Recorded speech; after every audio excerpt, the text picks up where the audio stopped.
All right, and it's time once again for another episode of Inside Sports Fantasy Football. It's Gerald Glassford coming right back at you here from Inside Sports Fantasy Football, the Lakers Fast Break, Game Source, and, of course, Pop Culture Cosmos. We truly appreciate everyone out there listening to all of our great shows. And if you get a chance, please, if you're a basketball fan and you love the NBA draft, I hope you get a chance to check out our Lakers Fast Break shows on the Lakers Fast Break channel. Not only have we had our discussions every week on the NBA and the Lakers, of course, and what's going on with the coronavirus, but if you're a big fan of the NBA draft, I've produced over 10 shows within the past month with NBA draft experts from all over talking about all the different elements of the NBA draft. So I hope you get a chance to check it out. I know sports fans, hope you're looking for new content instead of just always the okay, who is the greatest team here? Who's talking about this when? What if we did this then? You know, we could go back in the past, the greatest teams and all that and all those scenarios, and we do every now and then. But it's so nice when we could talk about something current, and you can hear that right now if you're a basketball fan on the Lakers Fast Break channel. But I wanted to go ahead and start off this show with an apology, a little bit of a correction. I said in a couple episodes ago during a Loyola Marymount poll that was taken, which had, I guess, let's put it this way, the Rams and the Chargers not as high up on the food chain as far as people's thoughts on them as their favorite team in the city of Los Angeles. I didn't come quite across. It didn't come quite across as clear that in that poll, the Chargers had a 1% approval from fans. I should have said that they had a 1%, that around 1 to 2% in the city of Los Angeles, based off of this poll from Loyola Marymount, that they were the favorite team of those individuals. Not just that people like them or don't like them. I'm assuming more than 1% of the population in Los Angeles cares for the Chargers in some form or fashion. But as everyone can see out there during the past season, when everybody else on the other teams and the fans and whatnot of those other teams were visiting and frequenting the Carson Stadium more than the actual Chargers fans, maybe that number isn't altogether high. But with me today, as always, right now, lately, it's just been a pleasure talking to him. He's been here every week, week in, week out. You got to go ahead and check him out on Twitter or LinkedIn at Chris L Sports on Twitter. You got to go ahead and ask him any sports questions you want, especially if it's about the NFL or the Giants primarily as well. It is my good friend. It is Chris Lardieri. And Chris, thanks for coming back around one more time. Thank you for having me again, Gerald. The pleasure is all mine. Well, now you're going to be slumming with me. I'm just going to tell you right now. Now you're slumming with me. Now that you've got a premier show that is probably getting thousands upon thousands of listens, I'm glad you can still go ahead and find your way and see yourself clear. You see your way clear to go ahead and, lower your standards and come down to my level and be a part of this show. Oh, no slumming whatsoever. I couldn't even have a second podcast without your guidance and technological expertise. And let's face it, let's pat ourselves on the back here. We're a top 200 fantasy sports podcast, according to Apple. According to Apple, we are. We're truly appreciative of that. And we cannot thank you enough for everyone out there who has listened to us recently. We have been in the top 200 for fantasy sports podcasts, and we're truly thankful for that. We were kind of surprised. Came out of the blue. We've worked really hard on this show, so we truly appreciate everyone out there listening to us. And we cannot wait to get back knee-deep into all the numbers, the statistics, and all the good stuff when it comes to fantasy rotations, drafts, everything when it comes to fantasy football right here at Inside Sports Fantasy Football. But also don't forget Chris's show as well with his son. It's truly a love affair on that. It's just, as someone who is a father of 3 great kids, to me, I just, cannot say enough, appreciation for having this show on the air, because when you do something with your kids, especially something constructive like that, it's really cool. And if you get a chance, check it out. That's the Dom hyphenated in Nation. Get it? Domination Sports Nation. And that's that podcast right there. It's available on Anchor and everywhere else you get your podcasts.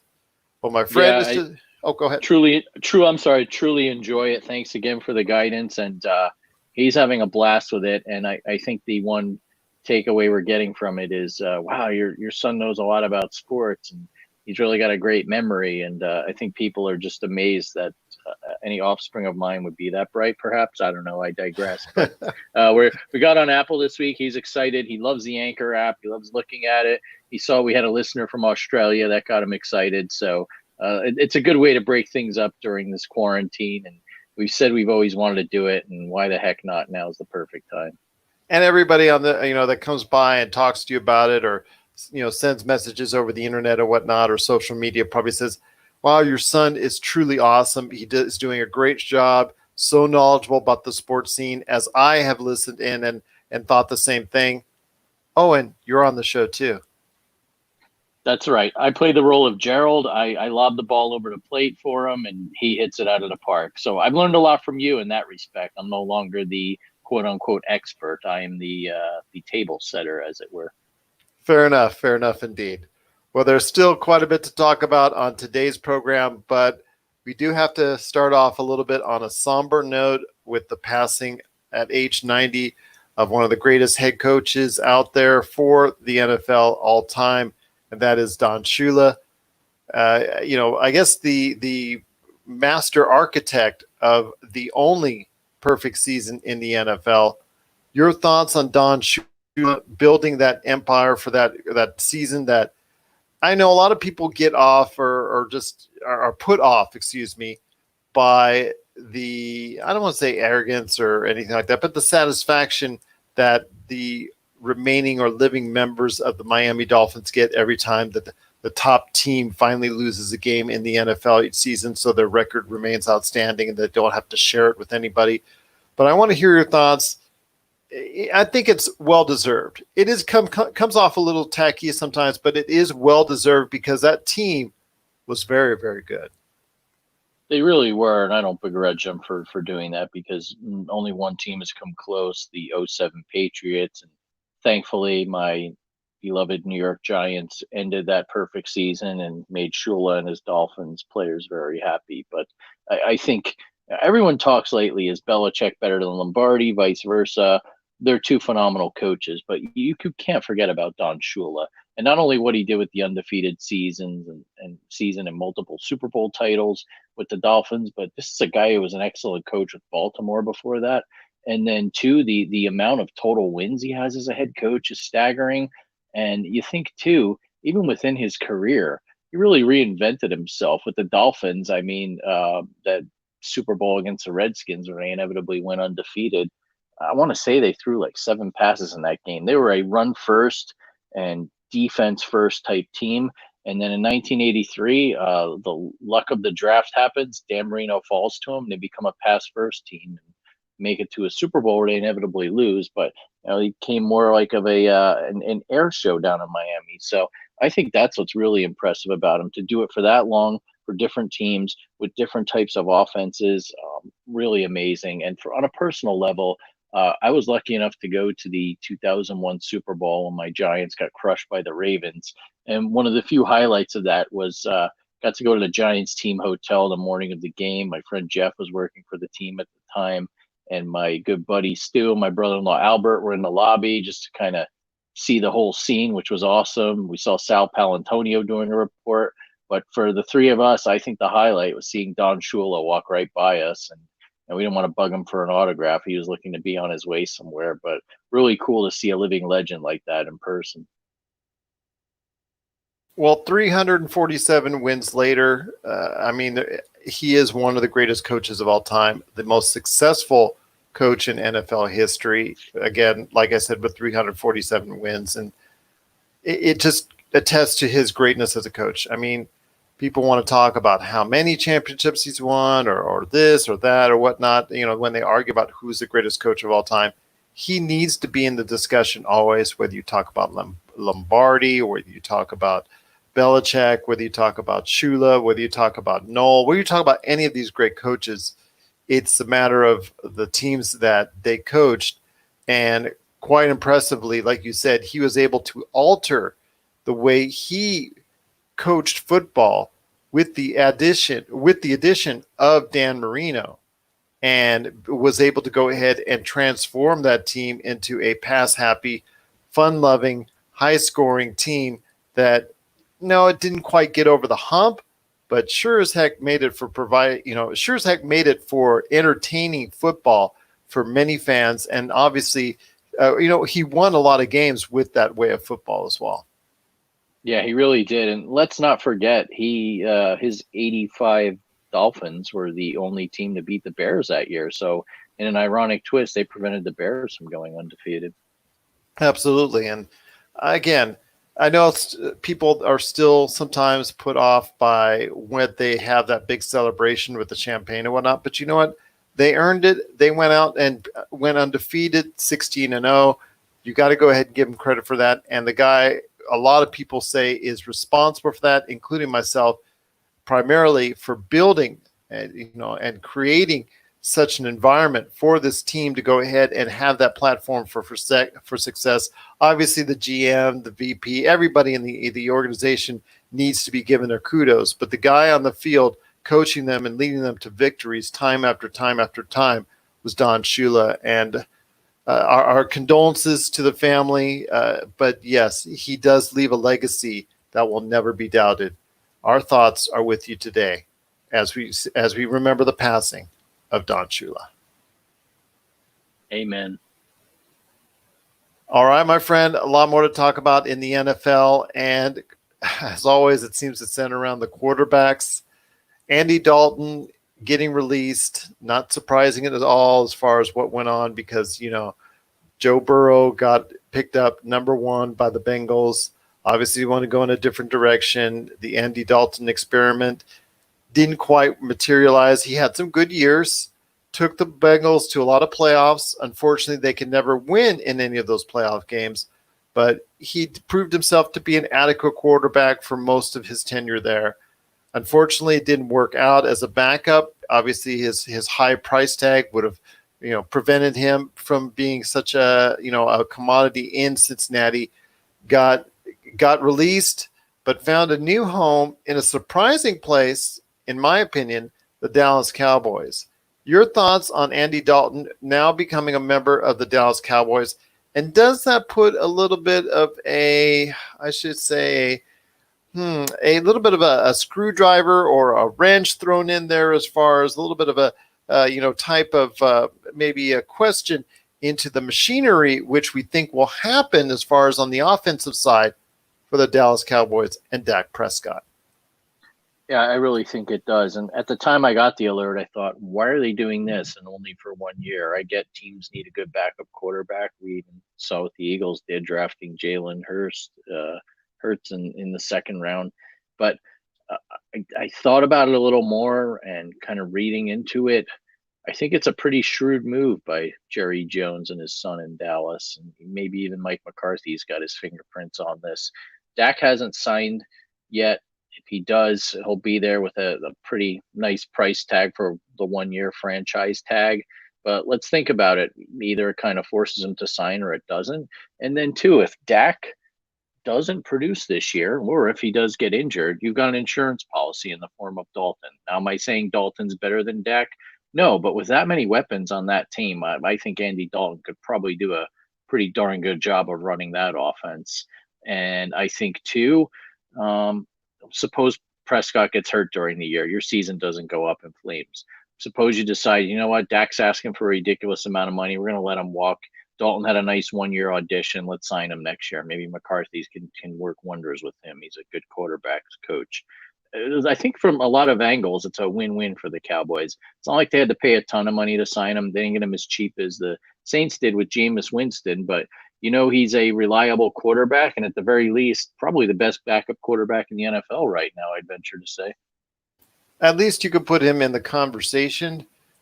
And what I think, it's a good insurance policy, but it reinforces what a lot of people are believing right now. In fact, I probably think you would probably say the same thing, is that as of the draft, and it just felt like the way the draft was going for the Cowboys and for them, it looks like they knew going in that they were going to have to deal with their defense, but then all these offensive players came down to them, and they just went all in, and they are going all in on as far as their offense is concerned, and they're going to try and outscore you.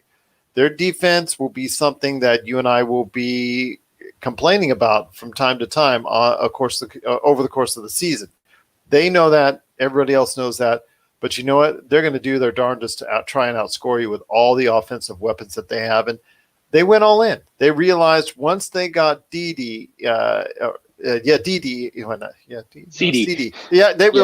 Once they got CD, that's right. Once they got CD in the middle of the first round there, they realized they needed to go all in on their offense.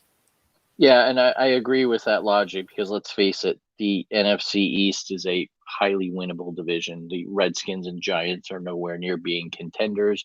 Your main rivals, the Eagles, and I think not only getting Lamb benefits the Cowboys offensively, but it keeps a real weapon away from joining Philadelphia by getting him there in the draft. So at the very least, you got yourself a playoff berth, and who knows what can happen. Secondly, you look at the teams that have been winning Super Bowls the past few years. It's not like our youth or younger years where a dominant defense had to win it. And you look at a team like the Ravens where they had virtually no offense. The defense carried that team.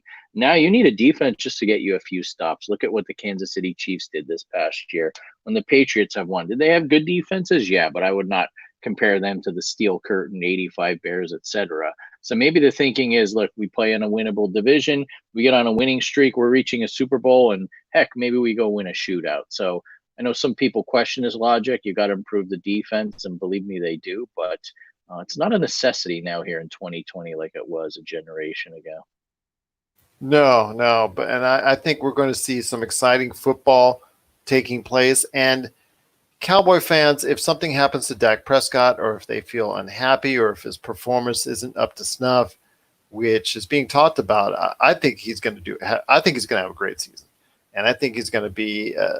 If you don't get him too high, let's say like a third or fourth rounder or fifth rounder, if you can get him in the fifth round, you're going to be very satisfied with him in the upcoming drafts that you're going to take place for fantasy football and all that. So I think it could be a very good season for Dak Prescott. And if it isn't for some reason, Andy Dalton's there to pick up the cue and possibly do just as good in certain spots as Dak Prescott could, and possibly lead one of the favorites to be the NFL's best offense.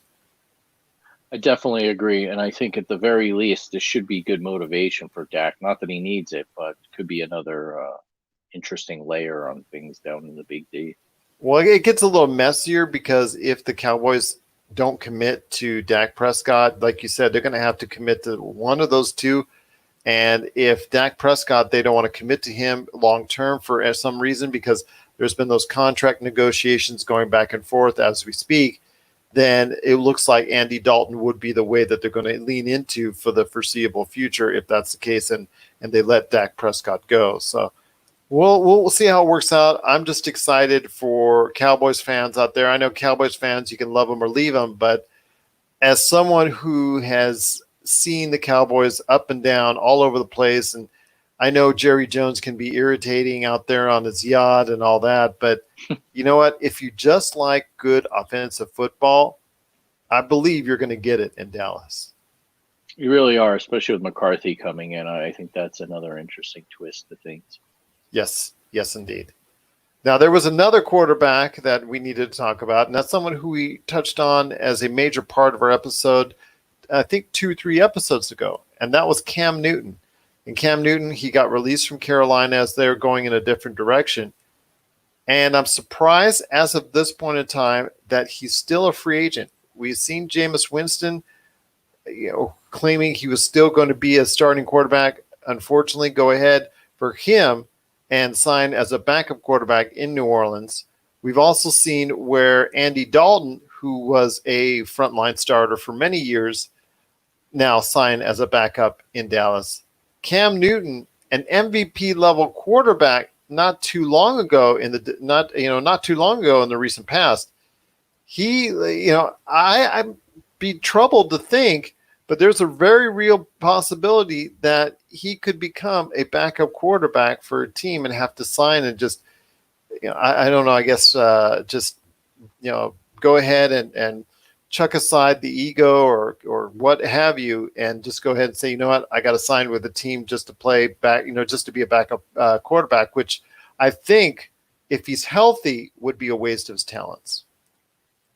Yeah, I do, and it's interesting because the starting jobs have all come and gone, and now he's going to be relegated to being a backup. Does he want to be? I'm not sure. I think the other wrench that's gotten thrown into this equation is with the lockdown.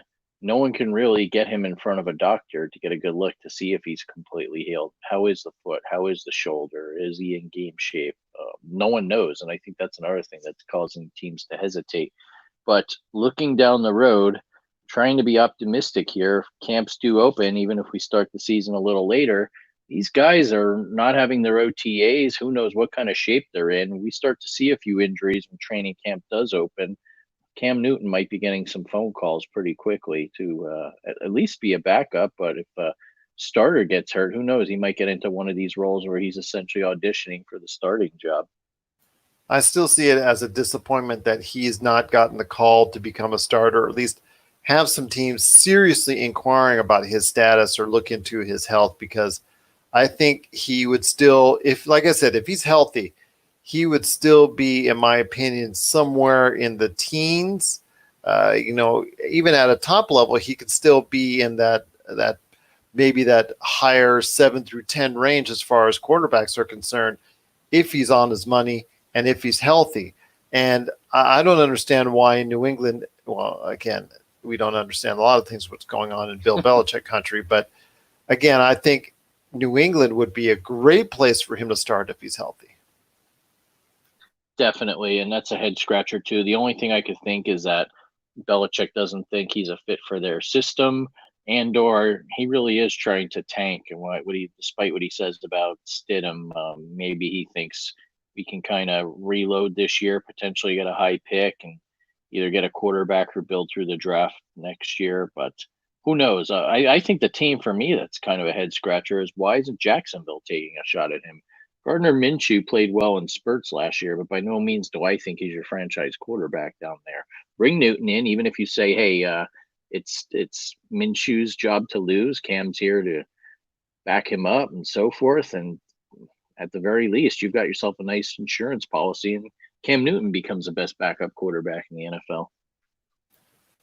Just, it's so hard to say that really with a straight face right now. Cam Newton, backup quarterback. Again, I just don't think there are 30 quarterbacks that are better than Cam Newton right now. Even if he's 80, 90%, I still don't. You just cannot tell me there are 30 players at the quarterback position in the NFL that are better than Cam Newton. Agreed. Well, my friend, it's been a great talking to you as always. But before we head on out, and before we get to woof woof, the Chris Lardieri doghouse, I want to go ahead and talk a little bit about the schedule real quick. I know the schedule's being introduced or put out there at some point in time within the near future. You said next week, if I'm not mistaken. I believe they announced today it's going to be Thursday evening. They're releasing it, so they finally committed to a date. Okay, I'm just, I know you had mentioned that it might be coming within the next week or so. So that's something to look forward to. I'm glad to hear it. Kind of think it might be a little bit premature, but again, to me, it's great as also not only an NFL fan that they would be even talking about this and setting up a schedule and whatnot, but also for the NBA, because the NBA has really been reluctant to announce that they're coming back in any way, shape, or form, because they don't like the optics of how many tests that they would need, that they would take away from the general public. But if the NFL already goes ahead full blast into it, and they're not concerned with how many tests that they're going to need or anything like that, because you're going to need a lot more tests than you would from the NBA. And the NBA is talking about anywhere from 15 to up to even 100,000 tests being made over the course of whatever finality of season of theirs. You would need a substantial amount more for the NFL. Absolutely. And think about too, logistically, the NBA might be able to get away with playing in front of no fans in a couple different locations. We've mentioned Vegas previously. I know there's been some buzz about Orlando. How do you handle that in the NFL? And then two, there's really no home field advantage if you don't have any fans. So I think while they've got some time to figure things out, and hopefully time clears up a lot of the issues we have in the gray area about just opening society and then sports next, what does that mean? How are you going to be able to secure that many tests in that much time? What do you do if a player tests positive? Do you isolate that team, quarantine them, shut down the whole league, limit the amount of people that can be with that team? What do you do with the referees? I don't know. There's a lot of questions, but the sheer magnitude of having 253 men teams going and playing each other is a lot different than the NBA, where about maybe 7 to 10 players on each team actually get in the game per night. Well, yeah, but they would. I think what is 15 guys, 13 active, I think, and 15 sit on the sidelines usually. Not to mention the coaches or any personnel as far as from a medical standpoint. They're there, team doctors, obviously assistant coaches, like I said, scouts. Maybe they would reduce that staff on the sidelines, but still, even with the referees and whatever bare minimum of NBA officials that need to be there, announcers, it's so funny because they're talking about the concept of doing it remotely, which may be something that they're going to do more of in the future, which they have now as far as for a lot of those simulations that you're seeing now on YouTube and Twitch and things of that nature, that all these announcers that you hear and see each and every week in the various sports are now doing a virtual online version of it, and from a remote location. It's funny how they're all talking about how that might be a real possibility and something that's an unknown venture. Well, it's not, because it's been done in certain sports as far as before, with announcers from a remote area, from the studio, let's say, calling these games even as it's going live or whatever. It's even if it's been pre-recorded. I mean, we've seen that in various aspects of our pop culture and sports, including pro wrestling. Pro wrestling's been doing that since the 80s. So it's really not something that's new. It's just something that's going to be new for us in this new normal for at least the foreseeable future. Definitely. We've seen it in the past with international soccer matches. I know Fox Sports and ESPN has done that from time to time, and some of the overseas outlets. So Of course. I think it's completely doable with the NFL, especially given the way technology is now. So I think that's an interesting twist. But I just don't want them to funnel in crowd noise. I don't want them to do that. I'm really opposed to that. That's okay. I can deal with it in my video games, but I don't want to hear it in real life. I want to hear the smack talk. I want to hear, like an NBA. I want to hear the sound of the sneakers. I want to hear the stuff going on, the conversations going on.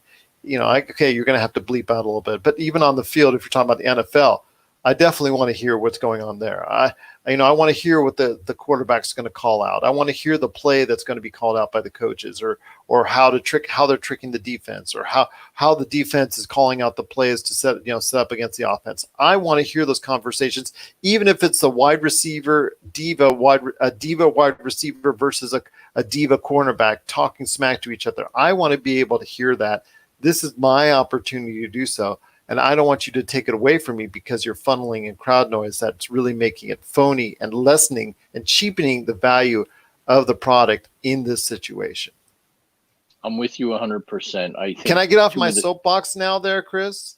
Oh, go ahead. It's all yours. I'm not going to tell you what to do, but I do like and agree with what you said there. So I think it's cool. I've been on an NFL field once before a Jets-Chargers game years ago at the MetLife Stadium. My cousin was lucky enough to get us field passes, and just listening to those guys warm up and the sound that pads make when a defensive lineman does a drill with the offensive lineman and they collide just in a little pregame scrimmage. Can you imagine what that sounds like during a game? I mean, I think it'll be excellent. And then two, I think the censor will be very busy bleeping out a lot of stuff because it's going to pick up a heck of a lot more of the banter on the field than it's previously done, which was a lot to begin with. So those are things I'm definitely looking forward to. I know the XFL tried to do some of that with quarterback mics and things like that, and then with the coaches. So maybe the NFL gets in that sort of realm of technological innovation.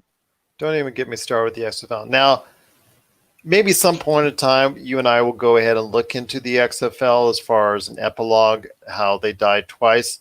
I will only say that this was a better attempt for them. Obviously, a little bit more successful in certain areas, but overall, it was still looking like it was destined to see its way out one more time. And there's residual effects like that maybe we will talk about on another episode if we ever decide to go ahead and delve into the XFL. Now, I'll leave that up to you because that's something that I think we could touch on for hours, but and not in a very good fashion.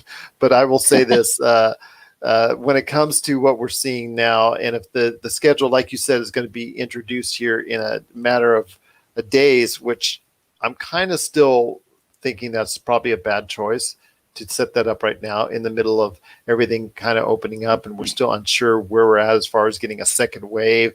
Deaths in so many different states are still rising instead of falling, and all the stuff that's going on.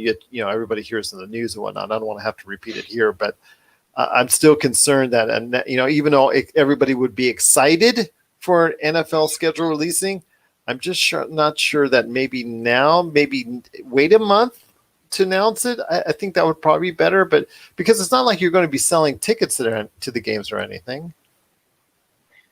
I know, and here's the thing: the mastermind that is Roger Goodell, his MO has been, he wants the NFL making some sort of news and they're having some sort of an event every month of the year if possible. Now, it's hard to do in June. I feel like the whole league goes on vacation heading into training camp starting in late July, but that's his thing. He wants to, since he had to push back the schedule release. Oh, well, let's do it in May. We got some really good buzz with the draft. Let's make some more noise or news here.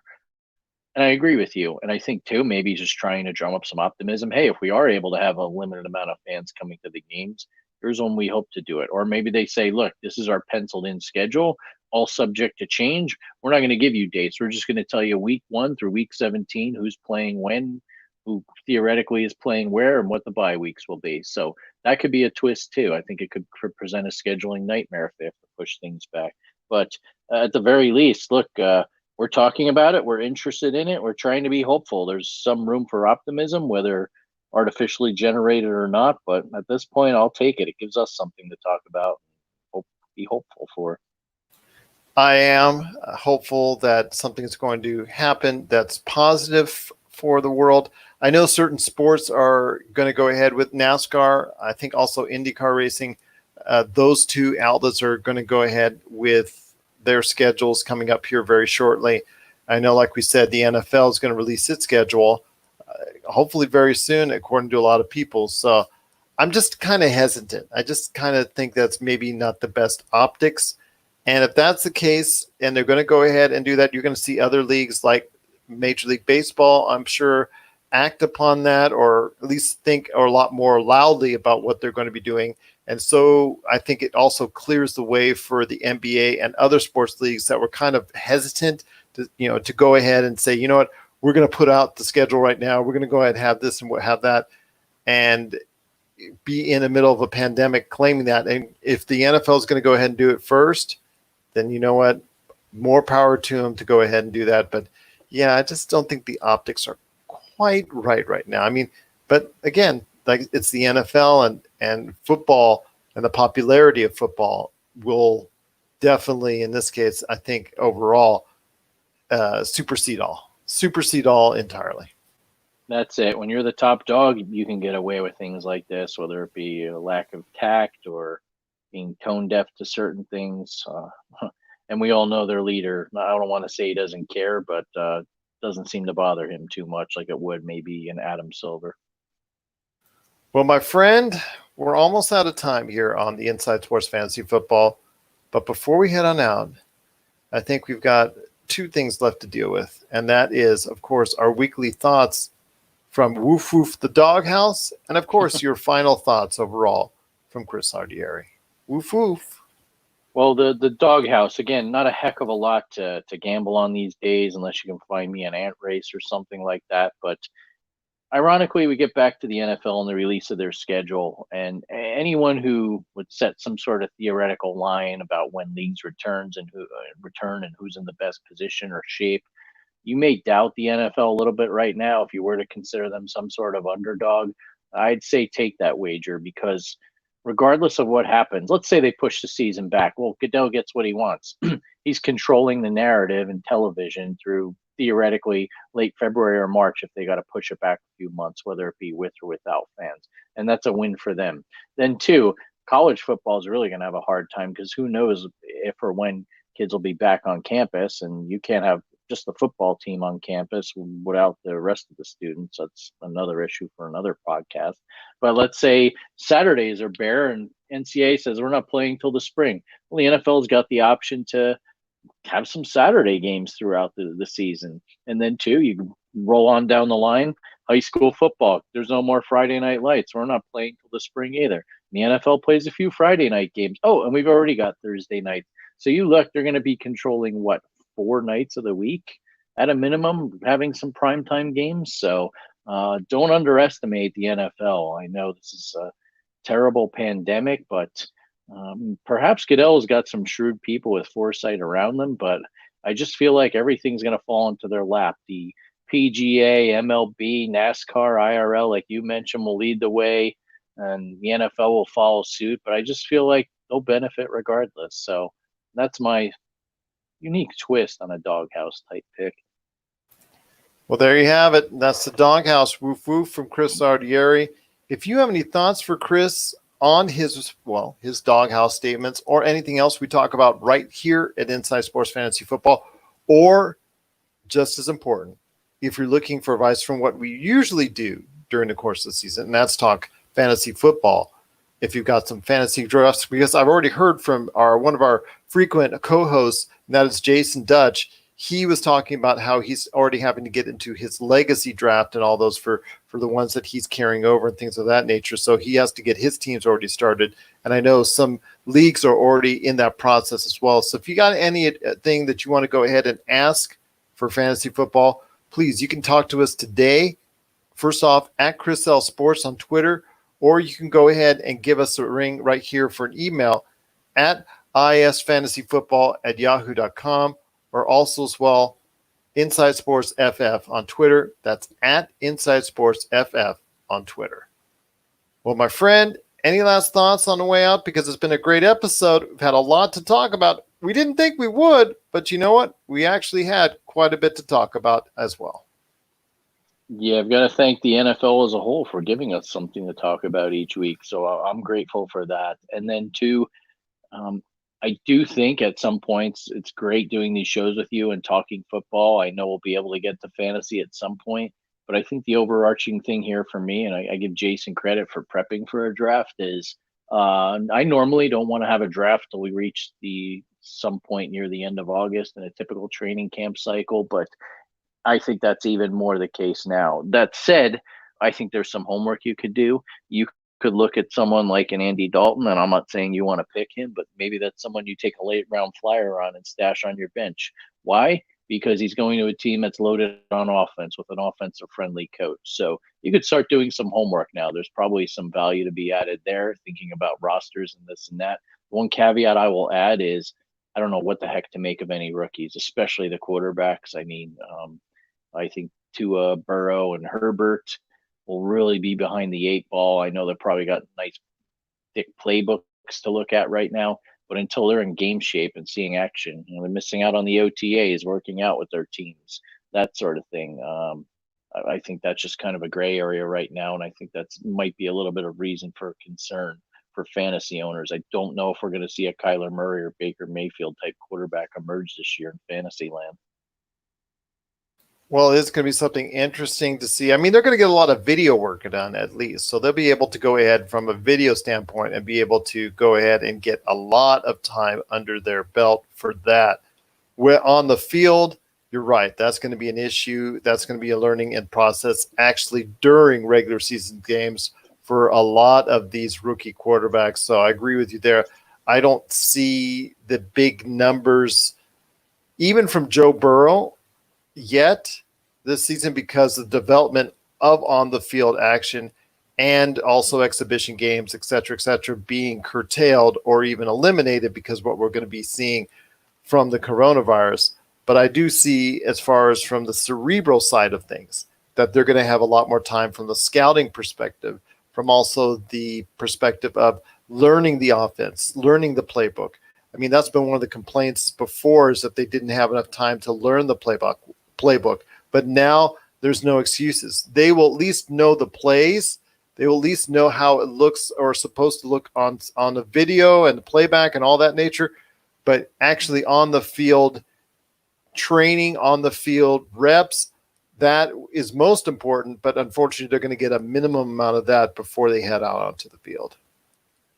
Absolutely. It's that game speed and the reps that's key especially for a quarterback coming in. Well, my friend, it's been a great episode. I'll tell you what, your insight, as always, is on par, spot on. Make sure you get a chance out there to listen to the Domination podcast. That is Dom, D-O-M, hyphenated, in Nation. That's the Domination podcast on Anchor or wherever you get your podcasts. Chris and his son do a sensational job each and every week covering the different aspects of the sports realm.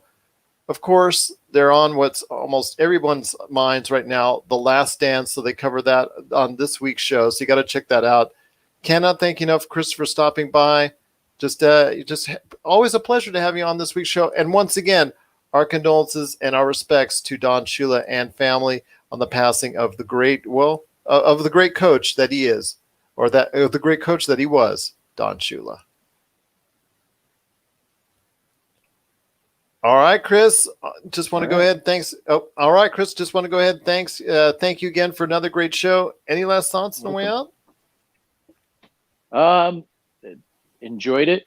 Thanks again to everyone, and stay safe. I mean, I think I'm all footballed out, but thanks again for the plug for my other podcast, and we're also on Instagram at Domination Sports Nation, all one word. Feel free to reach out to us there, and thanks again. Appreciate all the kind words everyone said about both podcasts. Well, there you go. Domination Sports Nation on Instagram. Follow him there. Check out his awesome show there. Plus, also come back for this show. I hope, so hopefully, Chris, you'll come back down to our level right here, to my level, to go ahead and speak to me now that you're on that high upper echelon podcast pedestal with your son and all that. Hopefully, you'll take some time once again to talk to us next week right here at Inside Sports Fantasy Football. Always time for you, Gerald. Always time indeed. Once again, thanks so much for being right here on Inside Sports Fantasy Football.